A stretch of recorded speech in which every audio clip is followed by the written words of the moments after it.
আসসালামু আলাইকুম। ওয়ালাইকুম আসসালাম। তুমি কেমন আছো? আলহামদুলিল্লাহ, আল্লাহ পাক যেমন রাখছে আলহামদুলিল্লাহ ভালো আছি। আচ্ছা, যাই হোক, তোমার পরিচয়টা আরেকবার তুলে ধরো, কারণ আমাদের নতুন দর্শক আছে তো। আমার নাম তমা, আমার বাড়ি গাজীপুর। আমার মা নেই, মা বাবা কেউ নেই। আমি এখনো তো সারা পাওনি। সারা বলতে অনেকেই পছন্দ করছে, কিন্তু আমি গরিব অসহায় বলে আবার আবার আমার তুমি গরিব অসহায়, কোনো কিছু দিতে পারবে না, টাকা পয়সা দিতে পারবে না, এর জন্য আগাচ্ছে না নাকি? জি। তাহলে কি এটা কি আমাদের দোষী সাব্যস্ত করো, নাকি যেমন নিজের কপালকে দায়ী করো, কোনটা? ভাগ্যে হয়তো বা আল্লাহ পাক যেহেতু আমার জীবন দিছে, জীবনের জন্য একটা ভালো মনের মানুষও দিছে, হয়তো বা তার সাথে এখনো আমার দেখা হয় নাই। ইনশাল্লাহ আশা করি আমি পাবো। মানে তোমার ভিতরে আত্মবিশ্বাস আছে যে 10 দিন ঘুরলে একদিন আল্লাহ নসিবে মিলাবে, নাকি এই বিশ্বাসটা আছে? তো যাই হোক, তোমার বয়সটা মানে কত আরেকবার বলো তো?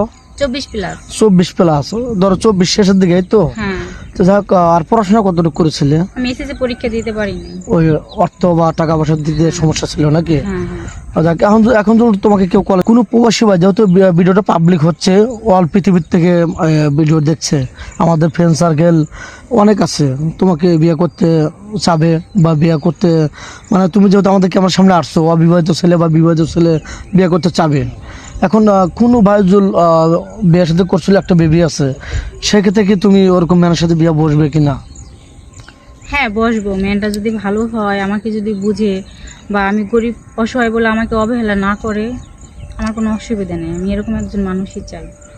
আচ্ছা, যাক, পরে তো আপত্তি থাকবে না, এখন তো তুমি অসহায়, সুন্দর করে বলতেছো, সত্যি বলছো। হ্যাঁ, সত্যি বলছি। আচ্ছা, তোমাকে যদি বাইরে নিয়ে যেতে চাই বিয়ে শাদী করে, যে কোনো রাষ্ট্রে, তুমি কি যেতে ইচ্ছুক? যাবে? প্লেন ওঠার অনেক শখ। কেউ যদি আমাকে নিয়ে যায় তাহলে আমি আলহামদুলিল্লাহ যাব।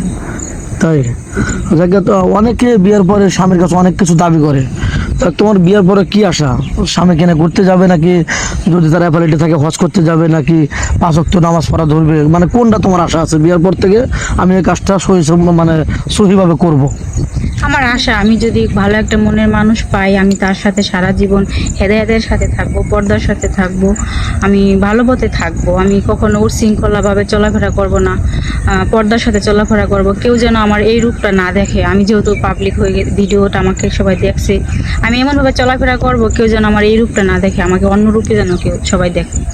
হ্যাঁ, তুমি চাচ্ছ যে তোমার স্বামীকে তুমি সারপ্রাইজ দেবে, এই তো? হ্যাঁ। হিজাব পরে, বোরকা পরে চলাফেরা করবে, নামাজ কালাম 5 ওয়াক্ত পড়ার চেষ্টা করবে।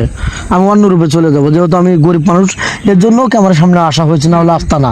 জি না। যেটা এসে পড়ছো, তাহলে বিয়ের সাথে করে ভিডিও তো, হ্যাঁ, ভিডিও তো করেই ফেলেছো, এরপরে তুমি পর্দা নিয়ে চলবে। জি। সত্যি বলছো না? হ্যাঁ, সত্যি। কথা কিন্তু এটাই আমার মনের আশা। কথা শুনে খুব ভালো লাগলো। তো যাই হোক,